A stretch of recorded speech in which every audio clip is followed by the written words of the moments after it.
Hello, peoples. This afternoon I got a chance to check out the new Ryan Coogler film, Sinners. I was really looking forward to this film. A while back when they announced that Ryan Coogler was doing a vampire movie, it was kind of like, okay. When a filmmaker like Coogler has, earned so much respect, and now this is really feels like for the first time in a while he actually has like legitimate creative freedom because, the Black Panther films, while I still think they are good, I think both of them have their drawbacks. I think, the first one I think is pretty dulled down in its post production, and obviously with Wakanda Forever, the last second scramble because of Boseman's tragic passing hurt both movies. And so this is what for the first time since Creed, it feels like him actually getting a chance to prove, himself as an original filmmaker. And this is obviously like his first I mean, I haven't seen his other film that he did with Michael B. Jordan, so I guess this is his first, non-franchise film since then. Wow, he did a lot. He overdid it, if anything. He put everything that he knew how to put into a film with this movie. He really just went all in with the way that this is written, with the way that this is made, with the way that this is, the way that this film feels. It really, in a lot of ways, feels like, his ride or die film. Like, I love it when I can watch a movie and it feels like, when you can almost feel like a filmmaker is like making the movie as if it's their last time that they ever get to make a movie. And it really feels like in a lot of ways, Sinners is that. But also in a lot of ways, when that mentality is within a film, it really comes with some baggage that can be good and some baggage that can be bad. What I mean by bad baggage is that this movie, yes, it has a lot of fantastic ideas that I honestly love and to break down. It does run into like multiple ending syndrome. It feels like the movie ends like about four or five times before you actually get to the real ending, and then there. Letting you guys know, I don't even want to call it a post-credit scene because it's legitimately just part of the movie. It's right after the initial credits, so I don't want to call it a mid-credit scene because I'll just say the movie ends after the initial set of credits. But it feels like maybe the reason why that decision was made was because the movie has a lot of endings. So there's a lot of things that Coogler sets up that needs to be, tied in a pretty bow. And what I mean by pretty bow, that I'm not saying this movie ties up literally in a pretty bow, but I'm just saying, like, thematically, it really felt like, he was trying to have everything, and he was maybe met with a resistance with that. I don't know. It's just, it felt really weird to have this post-credit scene, just, it's part of the movie, but yet, if the movie still had that scene in it, I would have been like, oh my god, when is this movie over? Not that it's slow. This movie is not slow at all. I mean, it's definitely a slow burn film, but I did not feel the runtime at all. In fact, for the first hour, it had, like, a very, very smooth, gradual feel, really phenomenal build up in this movie. Honestly, for the first half of this movie, it feels like a Tarantino movie. It's really well written. It's really well executed. Obviously, it's this Western film, Western feel, shot on film with really sharp dialogue. How did it not feel like a Tarantino movie at that point? The second half is where this movie really takes off. And I'll just say that it's like the top review on Letterboxd already. There is one scene in the second, like right at the midpoint of this movie, best scene of the entire film, best scene of the entire film, and probably will end up being one of the best scenes of the entire year. It's legitimately that good. This film was shot on IMAX film, and that, of course, that sequence was shot on, expanded ratio. It's so fascinating when other filmmakers utilize IMAX film. And while we had, Jordan Peele with Nope, he had Hoyt Van Hoytema shoot that film. So in a lot of ways, it still felt like it had this Nolan blueprint in Nope. Here we are with Sinners, and while Nolan did consult, Ryan Coogler still stuck with his cinematographer that he got for Black Panther: Wakanda Forever. While, it has that IMAX film look that reminds you of Christopher Nolan, it really felt like a different voice was helming it this time, particularly when you compare it to Nope. To see a different filmmaker use this format that I love so much, and see a filmmaker use it in such a different way, it's awesome. It was really awesome to see a different voice and doing with different kinds of editing and different types of framing, use this format and do something completely different than what even Nolan would do. And that was definitely like one of my favorite parts about the movie. The sound design is amazing. Ludwig Göransson's score is phenomenal. He was also an executive producer on this, and it really tells, and it's needed because this movie is so embedded in music and what it's trying to say about music and culture, and so it's absolutely it makes sense that Göransson was an executive producer on this project. But I really have to say, what I thought was one of the most impressive parts of the entire movie was the editing. That builds. It knows when to cut, how to cut, and the way that it transitions. There's one point in the film where it's just like the buildup is really getting like unbearably tense. You know something's about to happen, and the way that it's cutting right on the edge of a scare, but in a way still has a scare with how it cuts. It's incredibly creative, and it's one of the very first things that I noticed while watching the movie. I thought the editing was immaculate, and when the special thanks shows up in the credits, it was just really funny to see the master, Jennifer Lame, to be the first person credited under the special thanks. And if you guys don't know who Jennifer Lame is, she is the editor for the Nolan films, and also she's done many other projects as well. She did a fantastic job editing, like Manchester by the Sea. The technical side of this was fulfilled.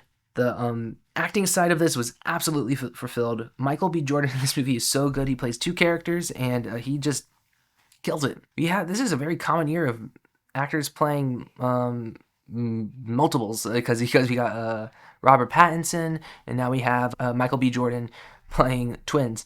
Well, it takes a second to get used to Michael B. Jordan. He really defines the two characters that he plays.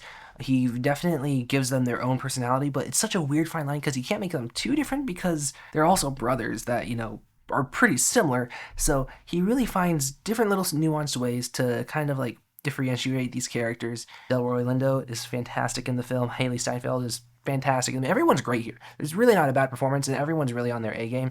The acting in this film isn't going to get any Oscar nominations, but everyone really understood the assignment. In this movie, there's just so many amazing creative choices filmed in this movie, and it takes risk.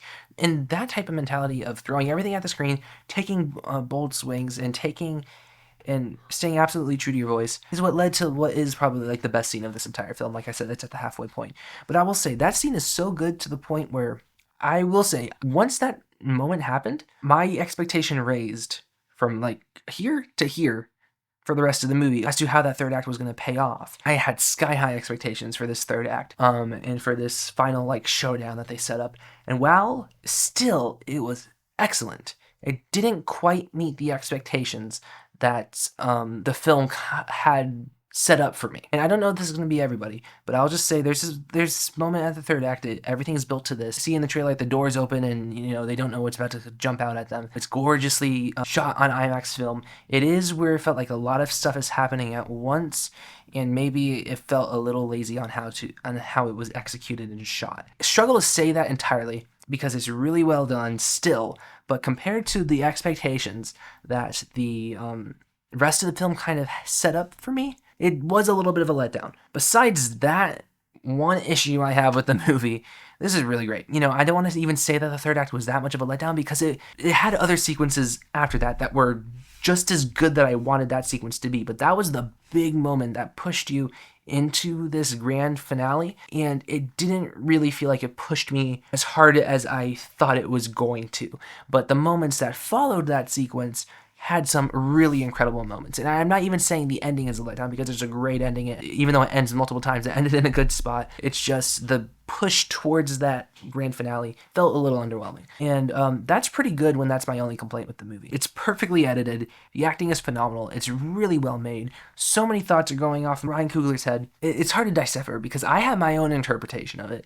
But it's one of those things, it's kind of like Ryan Coogler could talk about this movie in 3 days and then say the exact opposite of what I was thinking it was about. And then I sound like a stupid person, but I'll say what I think it's about anyway. A big part of this film has to do with music and almost celebrating a culture and giving a place where people of the African American culture can unwind and let loose and enjoy themselves. And the vampires that come in, obviously in the trailer, they're white and they're kind of like pushed out. You're not exactly a fit here when it comes to like the music that you play. Obviously, as they start taking out people one by one, and then all of a sudden these people that were once part of the Jew got bit by the vampires, and we're all celebrating the music together.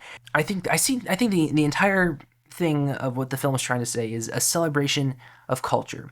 Let things be different. Let art signify the African American culture. Let other art signify this culture and this culture. Let's get this culture. We don't always have to have art that perfectly combined and appeals to everybody, because when you do that, sometimes it can get really messy. And that's, what happened as soon as everybody started, the blood sucked out of them and became vampires.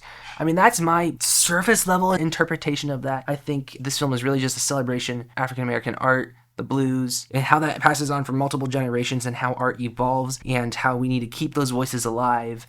And it's a lot. It's because there's other themes of religion in here as well, and so it's a very difficult movie to like wrap around and be like, this is what Ryan Coogler is saying. That's what art is. That is exactly what it's supposed to be. I'm supposed to sit here, think about, what did this mean? What does it mean to me? What does it mean to the filmmakers? What does it mean to the people involved? That's what good art does. I love it when I sit down after a movie and go, so what was all that about? Or what exactly were they trying to say here? What do they mean by this? What do they mean by that? And that's what makes me excited about film, and that's what makes me excited about movies in general. So yeah, I really liked Sinners. Besides my one thing that's kind of like a nitpick and almost a compliment to that one scene that I love so much, go see it. It's the biggest thing I want to say. Go see this movie. It's original, it's bold, it's a great movie, and I cannot recommend it enough. And I'm going to give Sinners a 9.1 out of 10. So yeah, comment down below what you guys thought of Sinners. How would you rank this amongst the Ryan Coogler filmography? I'm very curious as to what general audiences are going to think, because I think Ryan Coogler really tried with this film to really check off every single box that he could when it comes to its appeal. I think he really tried to make a movie that's good for general audiences. I think he's really trying to make a movie that's going to get phenomenal reviews, which obviously success. I really hope it connects with general audiences. It's just obviously that first half is kind of a slow burn, so I'm curious as to how audiences react to that. But I will say there was a lot of people in my theater, and I heard somebody walking out of the theaters, and I don't know how much of a cinephile people are and aren't. I heard somebody walking out of the theater saying 10 out of 10, and I always try to pay attention to what people are saying around me as I'm walking out. That's an encouraging sign that general audiences will like this. I hope this does well over the Easter weekend, because this is just an Easter film, isn't it? So yeah, like, share, subscribe, and stuff like that, and adios.